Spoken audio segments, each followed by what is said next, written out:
You starting off or me? You are. Me? Okay. Live? Fantastic. Good morning. Welcome to National Flooring Equipment Virtual Trade Show 2020.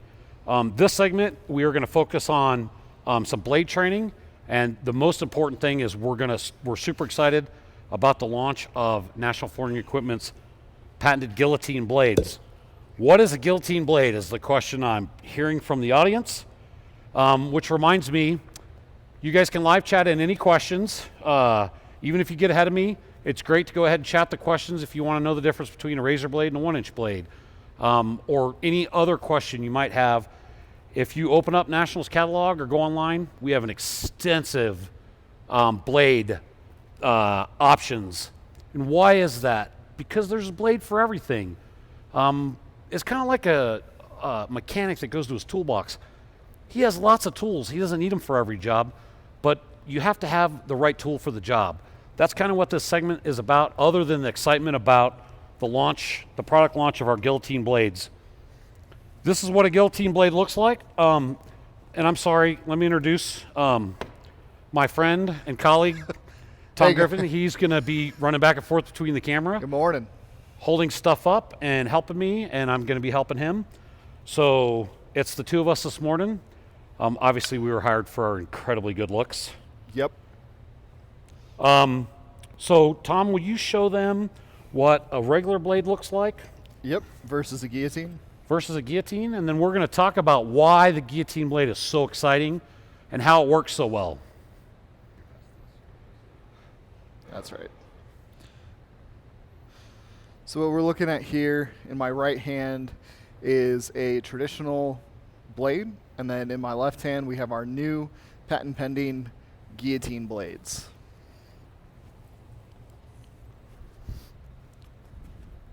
So you guys, this is going to be just a little prop for me.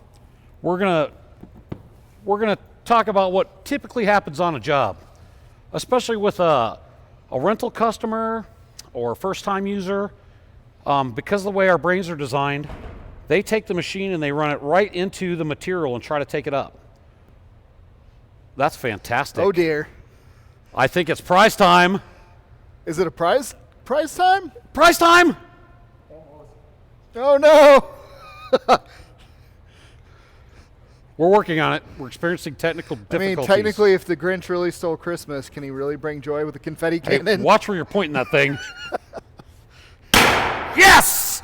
Guillotine product launch 2020! That's super exciting. Thank you, Grinch. That is amazing. I love it when a plan comes together. That was flawless. I hope you guys are enjoying all of the antics, because we certainly are. Thank you, the Grinch. So, I'll get back to the product knowledge. So, they try to run the blade straight into the material. Well, you're trying to take up the entire material with the entire width of the blade. So it doesn't work very well. Seasoned guys like Tom, I watch him on a rider or walk behind. The first thing he does is he comes at whatever he's trying to take up at an angle, because he gets that point up underneath the product and starts lifting it, and he stays underneath the product. Well, that comes with Tom's running of equipment comes with a lot of years of practice, knowledge, trial and error. So what does the guillotine blade do for you? It basically works every single time, because even if you go at this straight on, like most guys do, they're going to go in and it's going to start at a point because of the guillotine angle. So your chances of being able to run faster and get higher production and get underneath the material and stay underneath the material is much greater with a guillotine blade, because it's going to think for you. Because of the angle, you're always going to start with a point under and then run up underneath the product. So these blades, they might cost a little bit more, but what you're going to see immediately is a higher production rate. You're going to stay under the material a lot more without popping out. Oh, come closer. Marketing's coming closer. Well, hello there. Excellent. So it's the brains behind the operation. We're just the talking puppets. All of the real action and all the brains are behind the camera. We really appreciate that from them. So the guillotine blades obviously are going to come in different widths. So the harder the material is to take up, the smaller blades you want to use.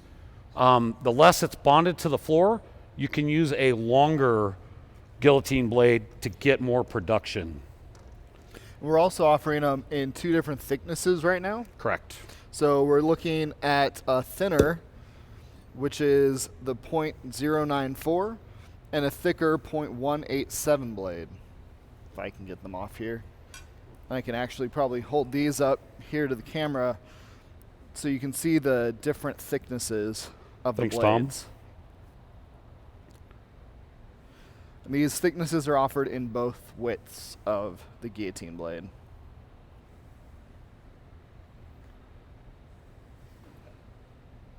There we go. All right. So with National Flooring Equipment, the 2 most popular blades for walk-behinds and riders are flat blades, like Tom already showed you. These also come in 2 thicknesses for the majority of the choices. Obviously, they do come in more than that. You can get a .062, a .094, a .187, and a ridiculous .250 thick blade for taking up thinset and such. But the most common blades we see ordered are .062 and .094, which is the thicker. And my rule of thumb, and you guys can follow this, if you can take this away with you today, the .062 are designed for National Flooring Equipment's walk behind because the blades are thinner. The .094 are designed for the riders. If you choose a .062 blade and you put it on a rider, you have a good chance, if you increase your head pressure and your blade pressure, for it to bend. So you'll end up with a blade that looks like an increased angle blade, but is really just a bent blade. So somebody put it on a heavy machine, a rider, put a whole bunch of head pressure on it, bent it because they chose the wrong blade. So if you're going to consider buying blades, a lot of times guys choose the .062 blades for the walk behinds because they're cheaper and they're thinner, but they won't bend. And with the riders, I highly recommend the .094 blades. So let's talk a little bit about some different styles of blades. We already got super excited about the launch of the guillotine blades, but let's talk about some of our historical blades and what they're used for. And if you guys have questions, chat them in. And if you guys want videos of some of this, some of these different blades, you can also put in a request. We can send you some links, depending on what it is you're looking for. We'll start at the front of the table, and we're going to talk about razor blades and 1-inch blades. Here you go, Tom. And by the way, we're both wearing gloves because blades are always sharp. I always recommend blade handling with gloves. So a razor blade is very thin. It's a .45 blade and is great for re-scraping of glue. So you need a razor blade head attachment when you order razor blades. And keep in mind, if you order 1 razor blade on the part number, you're actually going to get 50 because it's disposable. They don't last a real long time. But these razor blades are exactly what they say they are. They're razor blades. So they're fantastic at re-scraping material off the floor. 1-inch blade, not as flexible. Yeah, the 1-inch blade, it's not flexible because it's actually a much thicker blade. So why would you want a 1-inch blade? What I have found in all of the years of trying to get something off the floor somewhere on a job site is these 1-inch blades work phenomenal for thinset and really hard, thick epoxy. It just peels it off the floor because you don't have any flex and you have all that head pressure down on this 1-inch blade. And they obviously come in different sizes, 4-inch, 6-inch, 8-inch, 12-inch, 14-inch. These 1-inch blades work great, really, really great for epoxy. But because they're only 1-inch, you also need to make sure you order a razor blade head, swivel head attachment, because this will fall into the standard swivel head attachment that comes with your ride-on machines because it's just too thin, it's too short in this direction. So speaking of how short it is, could you expect the same amount of life out of a 1-inch blade as you might out of a 4-inch blade? Absolutely not, because your 4-inch blade, that's a great question, Tom. The 4-inch blade, you're just going to keep sharpening on the job site, whether you're changing your tooling holder and sharpening it, or whether you're taking it out of your swivel head attachment and sharpening it and then putting it back in. You're going to wear out that entire 4 inches before you've used the blade. And even if you were to hit a red head or a bolt sticking up in the floor, with a 4-inch blade, you could actually turn it around and sharpen the other end and just keep using it. Another great question that we get all the time is, Why the differences in the self-scoring blades? They're offered in 45s and 90s. As you can see, Tom's holding them up to the camera. I'll let you guys get a peek at that. These, I used to call these carpet blades, and marketing kept throwing staplers at me because obviously these blades are good for more than just carpet. These blades are great for removing rubber and any kind of monolithic floor. If you guys are familiar with roll-out laminate, it works great for that. And of course, it does work for carpet as well. So the difference between the 45s and the 90s is normally I recommend the 45s for low pile carpet because you don't need the blades standing up as tall. Let me peel this off. So a commercial carpet square, commercial glue down carpet. Yeah, it's much taller on the 90. So with low profile or low pile carpet, guys love the 45s. And also I can take a 4-inch grinder or any kind of grinder and I can actually sharpen the 45s really easy. With a 90, it works really good with what I call disco carpet, that real thick shaggy carpet. That's it's still out there, guys, believe it or not. I still see yellow and orange carpet on a daily basis. As scary as that sounds, it's still out there. So with the 90s, it cuts that really, really high pile shaggy carpet really well, but it's harder to sharpen this corner. You really need a round file. So stick with the 45s if you can, and definitely keep the 90 self-scorings if you're gonna run into that kind of option. Do you want to talk about, what else you want to talk about? Well, I was going to say, do you want to talk about the increased angle blade? Sure. Or extra heavy duty? Moving through the blades on the table, trying not to miss anything and give you guys as much as we can, as much information as we can. We also offer an increased angle blade, and that is designed for our walk behinds where you can't change the angle, such as our 5280 walk behind or our 6280 Commander. This actually allows for more head pressure, and because it's a .062 blade, don't put it on a rider because it will become an unincreased angle blade immediately. This is just for the smaller walk behinds. But if you guys are struggling with some VCT that's really stuck really well, the increased angle blades actually really help with that. They assist a lot. It's kind of a nice option that we've come up with just in the last few years. Then we get to the ridiculously thick. Can't pick it up with my glove. Stuck to the table. They super glued it. We make a .187 and a .250 blade, which are fantastically thick blades designed for really heavy applications, such as thinset removal, removing old patch that you're trying to remove, or really thick old epoxies that might have something in it like aluminum oxide or sharp grip for non-slip. Because they're really thick, they last a long time. And I see a lot of guys that take up ceramic tile and wood floor, and it leaves little pieces. It's really hard on the thinner blades. So they'll take a .187 blade, put in their swivel head attachment, and they'll clean up all the little pieces that are left, and it won't tear up that blade, and they last a really long time. So it's a great application for that. I can't hear you for the airplanes. Oh, you're talking about the 4-inch highs. Do you want to grab one of those? Yeah, I'll go grab one real quick.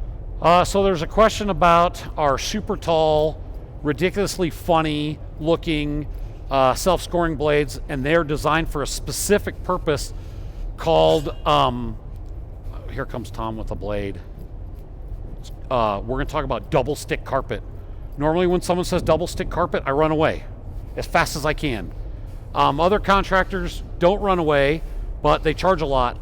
And because double stick carpet is really glue, padding, glue, and carpet, it's really thick. So if you try to cut it with even a 90 like this, it doesn't actually penetrate. So all you end up doing is pushing the carpet off the floor and make it a mess. This is specifically designed, these 4-inch wings on this self-scoring is specifically designed for double stick carpet. So if you guys run into double stick carpet, you don't have to run away. Just make sure that you have plenty of these 4-inch of the correct size. Length depends on how well it's stuck, of these double stick carpet blades. specific application. But once again, that's why if you're looking at our blade selection, you see so many blades, there's a specific application for every blade.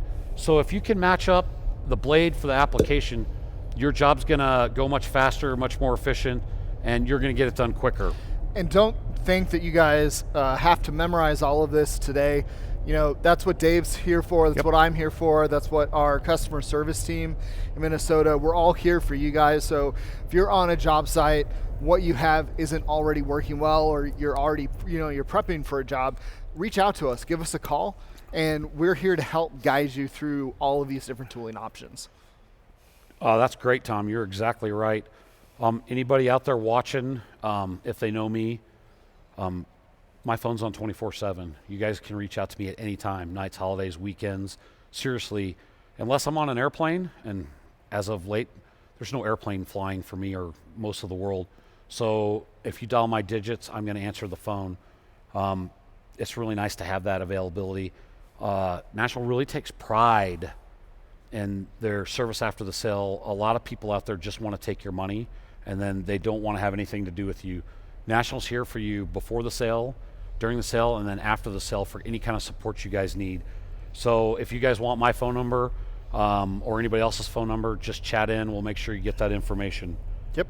We're going to move to shanks. How are we doing on time? Great. I was just going to say there's been several requests for demos, so when you're done talking about everything, Sure. we'll cut to a commercial and we'll set equipment up to demo. Cool. So, Perfect. So the requests for demos are in. That's great. So let me finish shanks real quick, and then we'll start some demonstrations for you guys that have logged in. So just bear with me a minute.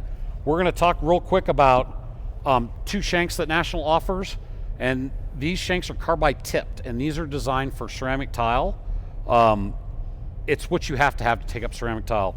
We have a replaceable tip shank that comes with the shank and 3 replaceable tips and the tooling and the little Allen. And then we also have the standard just shank. So you guys keep in mind, I preach this a lot. You have to keep your carbide sharp. And how you sharpen a carbide is with, depending on where you're at, some people call it a green wheel because that's usually the color of the rock. Other people call it a carbide silica. So I have taken it upon myself to describe the kind of stone you need to sharpen carbide as a carbide silica green wheel, because it kind of covers everything. So if you were standing at the counter of a Granger and you said, I needed a green wheel, and the guy didn't know what you were talking about, but if you had told him you needed a carbide silica wheel, he would know what you were talking about. So if you combine the two words or the two descriptors, carbide silica green wheel, you're covered. So when this gets dull, it stops working. So make sure that you either have a 4.5 inch grinder or a bench grinder with a carbide silica green wheel so you can keep sharpening these as you go. Tom, you want to show those to the camera real quick? And what's great about these, especially this replaceable tip one, is that when you're on the job, rather than having to stop, sharpen, and then reattach the machine and get going, there's just a couple of small set screws on each side that you can use, remove, and replace the tip. And that way, at the end of the day, you can sharpen them all at one time. Keeps you in the work fast a lot more. So we're going to talk about 2 more kinds of shanks, and then we're going to jump into demos. Straight shanks. Why would you want a straight shank? Most of the time you don't want to use a straight shank because you're going to dig into the concrete. And you guys along the Gulf Coast, Florida, Texas, Alabama, Louisiana, your concrete's pretty soft. It tends to dig into the substrate. So you want to kind of be careful with these, but let me tell you what these are really good for. These are great for pavers. If you've ever tried to take up pavers that are set in with sand or even with mortar, they're hard to get up. These straight shanks, man, they do a really fantastic job of removing pavers. So that's why they're in the catalog for that really specific application. If you run into that, you probably want to go with a straight shank. Wood flooring shanks. This is one of my new favorite topics. I see a lot of guys trying to take up wood floor with a carbide 2-inch shank or 4-inch or 6-inch. Carbide shanks are designed for taking up ceramic tile. Wood floor shanks are just that. They're designed for taking up wood floor because they are longer and thinner. They're going to slide up underneath the wood and lift it. So the biggest question I get is why do I have long shanks and short shanks? It's a great question, you guys. So I brought a couple of props so I can explain this.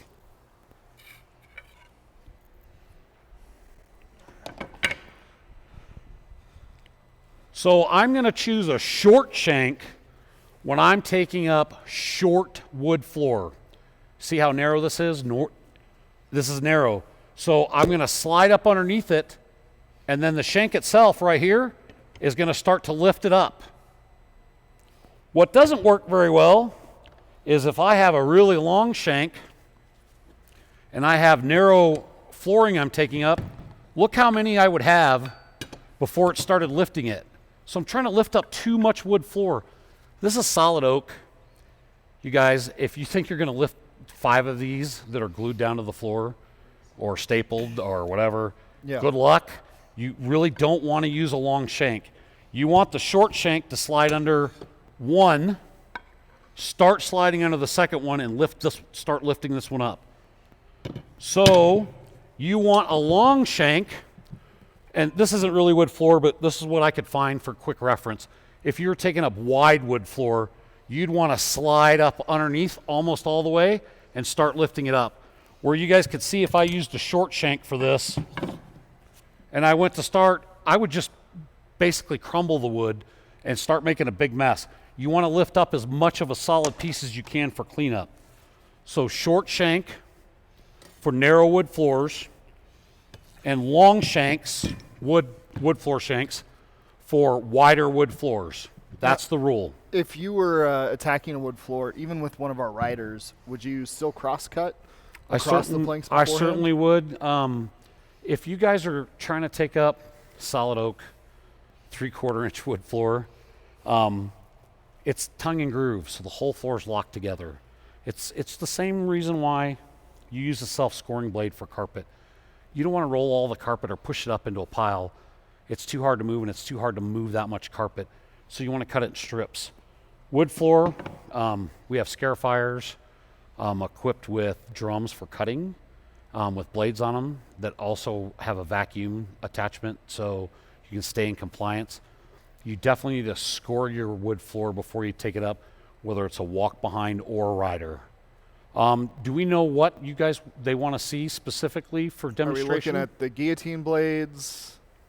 What was that? Guillotine blade, 1-inch blade. 1-inch blade. Oh. Well, I don't have any double stick carpet down, but we can put on a self-scoring blade and take up carpet. Double stick carpet would be padding, glue, padding, glue, carpet. We don't have any of that here. We just have carpet glued down to concrete, and we've driven forklifts on it, so it's definitely stuck.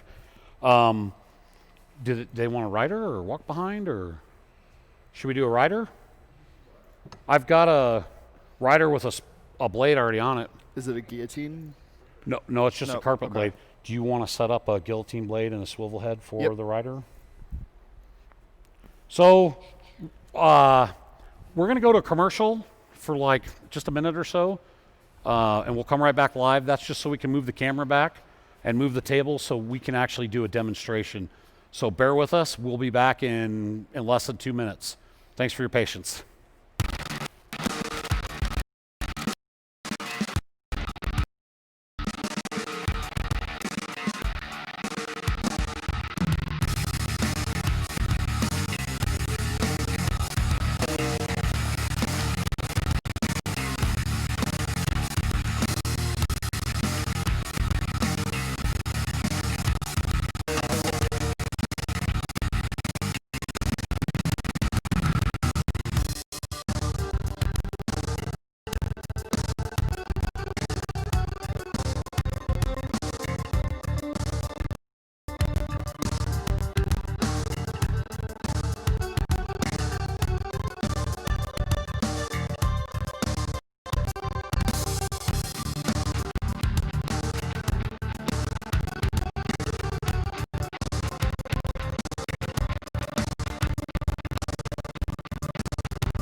Hey, welcome back, you guys.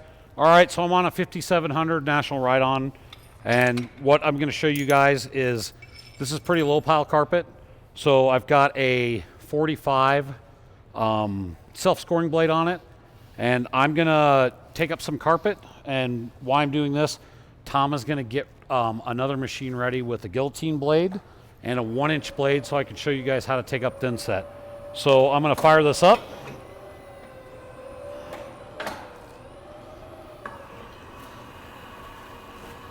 You guys can see how it's just cutting the carpet.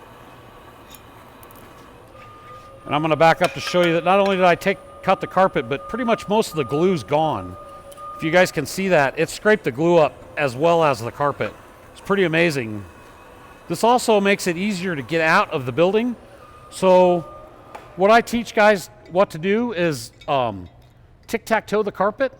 So cut it in about 5-foot strips and squares, and then go ahead and take each square up. That way your labor that's trying to pick the carpet up can get it into a cart or into onto a dolly, or however you're getting it out of the building. So there's some more carpet over here. This is even lower. This is what I call office carpet. Everybody knows what office carpet is. It's in every office building in the world. So we're going to take some of this up. Are you good? Can you see me?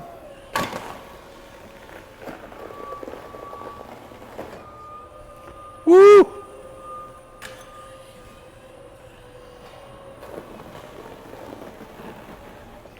The machine's so powerful, I'm basically pulling the carpet up and pushing it out of the way. So I'm going to change directions.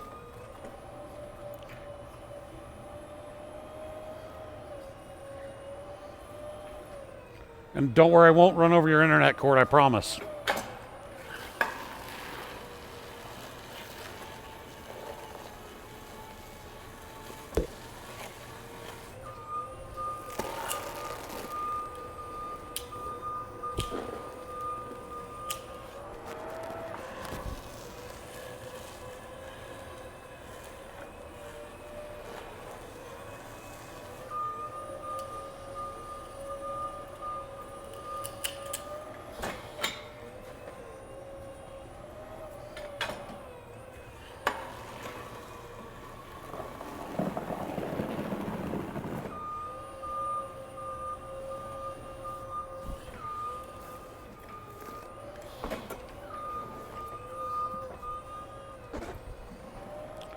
All right, Tom, so let's switch to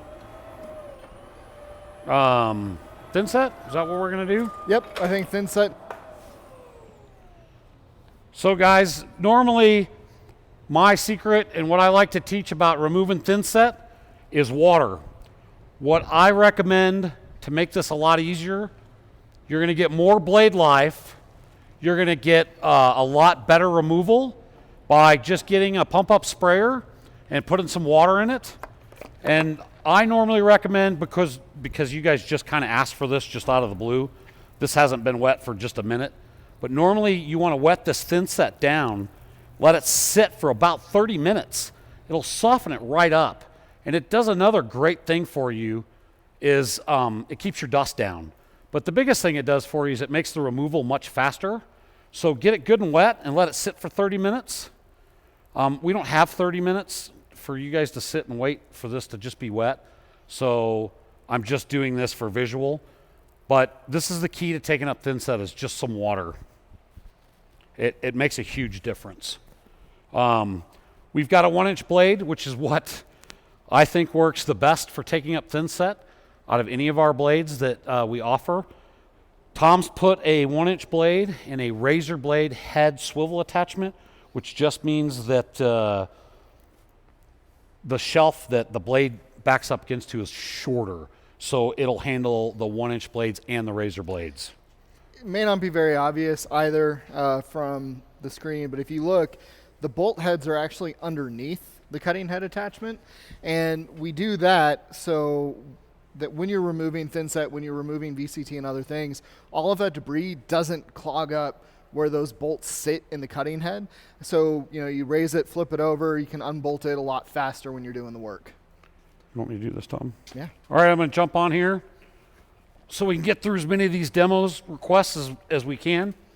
I'm going to turn it on, and I'm going to put some head pressure on it.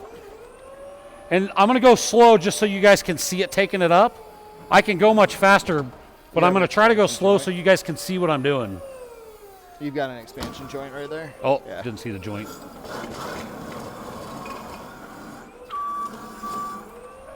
So really all that's left is the residue that used to be there. If I was on a job, I'm going to work much faster.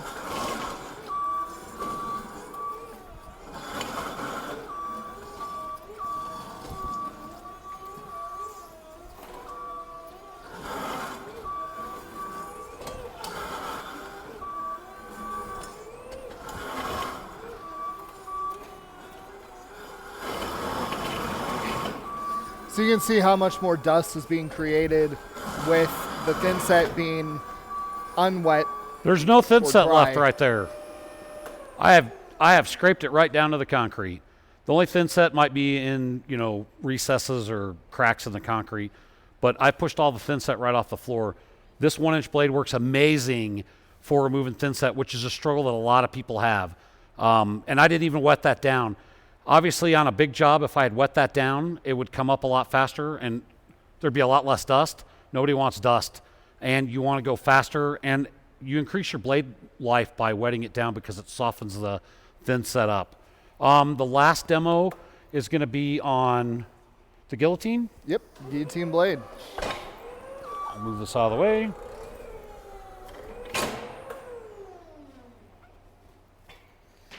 So bear with us a second as we adjust the camera, move things over. Thanks, Tom. We've got the guillotine blade on our 5000 DL, which is our newest domestic model of floor scraper. It's shorter, smaller, lighter, a little more maneuverable in some tight spaces. It's a great machine. It may not have the battery life of the industry standard 5700, but it definitely will run for about 6 hours a day on a single charge. Are we ready? So as you can see, Dave is able just to get right into the work using that blade, not having any issue with the blade skipping out or over the material.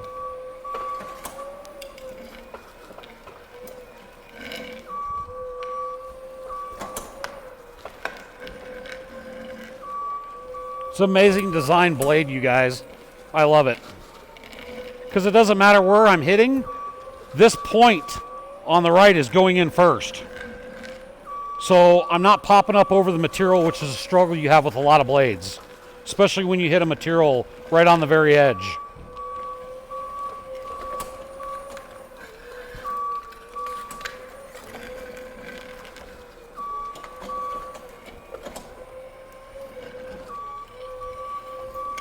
This is our new guillotine blade.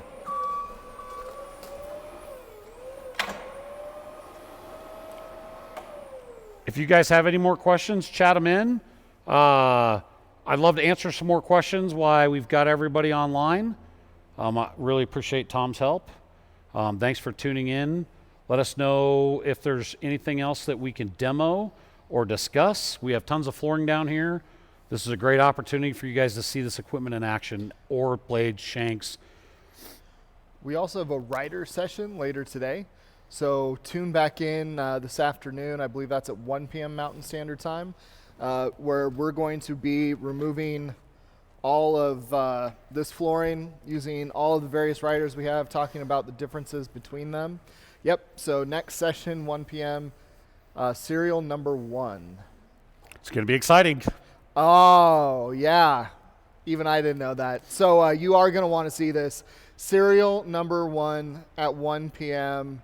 Mountain Standard Time, 3 p.m. Eastern, 2 p.m. Central, and noon on the West Coast. Thank you guys for joining us today.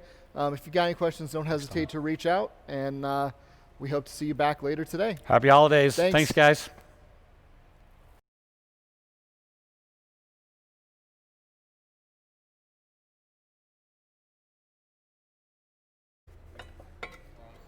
All right. We just had a pretty quick question. Wanted a close-up of the guillotine blade that we use to remove the VCT. And there might have been a second part to that question. Have the VCT plates been removed? So I think we can zoom in on the floor that we removed. I think you can speak to the fact that VCT basically turns to mush. Yeah, so VCT, as we have it laid down here, basically crumples up like you're seeing. When you remove it, it's just kind of a mess of glue and material.